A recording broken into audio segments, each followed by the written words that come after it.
অহংকার কেমনে বোঝা যায় জানেন?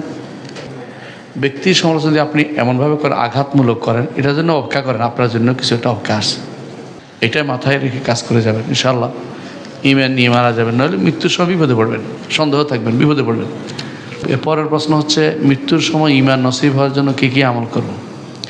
মৃত্যুর সময় ইমান নসিবের জন্য দোয়া করবেন। ইমানের উপর মৃত্যু দোয়া করো, রব্বানা লা তুযিগ কুলুবানা বা'দা ইয হাদাইতানা ওয়া হাব লানা মিন লাদুনকা রাহমা ইন্নাকা আনতাল ওয়াহ্হাব। আর মৃত্যুর সময় ইমানের জন্য একটা বড় কাজ হচ্ছে অহংকারী হবেন না। অহংকারী বুঝেন? ইমান আনার পরে বড় আল্লাহর ওলি নাম লেখাই পেল, অহংকারী হইলে নিচে পড়ে যাবে। আল্লাহ তাআলা বলছেন, ওয়াতলু আলাইহিম নাবা'আল্লাযী আতাইনাহু আয়াতিনা ফানসালাখা মিনহা ফাআতবা'আহু আশ-শাইতানু ফাকানা মিনাল গাওয়িন ওয়ালাউ শি'না লারাফা'নাহু বিহা ওয়ালাকিন্নাহু আখলাদা ইলাল আরদি ওয়াত্তাবা'a হাওয়াহু। আল্লাহ তাআলা বলছেন যে, একজনের ঘটনা বলছেন কোরআনে কারীম, কেউ বলে বালাম বিন বাউরা ওনার নাম, এবং ঘটনাটা শুদ্ধ।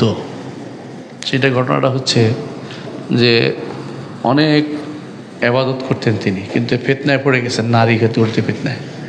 তো আপনি যত বড়ই হন না কেন, সবসময় আল্লাহর কাছে নত থাকবেন যে আল্লাহ যেটুকু আমাদের করাচ্ছেন, আল্লাহ আপনার একান্ত আপনার দয়া। আমি নিজে ইমামতিও করতে পারতাম না, কোরআনও পড়তে পারতাম না, আপনি আমাকে করাচ্ছেন। কোনো দিনেই আপনার কোনো কিছু নিয়ে অহংকার করবেন না। অহংকার কেমনে বোঝা যায় জানেন? আরেকজনকে অবজ্ঞা করা। আপনি যখন বলবেন যে আমি পণ্ডিত আর কেউ নাই, তাহলে অবজ্ঞা করছেন আপনি।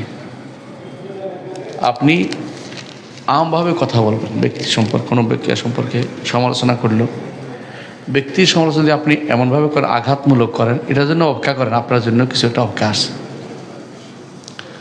এই জন্য আমি যদি ইমান নিয়ে মরতে চাই, সাবধান, অহংকার যেন না আসে। ইমানি অহংকার যেন না আসে। আমি আলেম, আমি এইটা, আমি ওইটা, আমি এই পারি সেই পারি, এটা অহংকার যে আসবে তার খবর আছে। কারণ আল্লাহ তাআলা এই অহংকার কোনোদিন পছন্দ করেন না।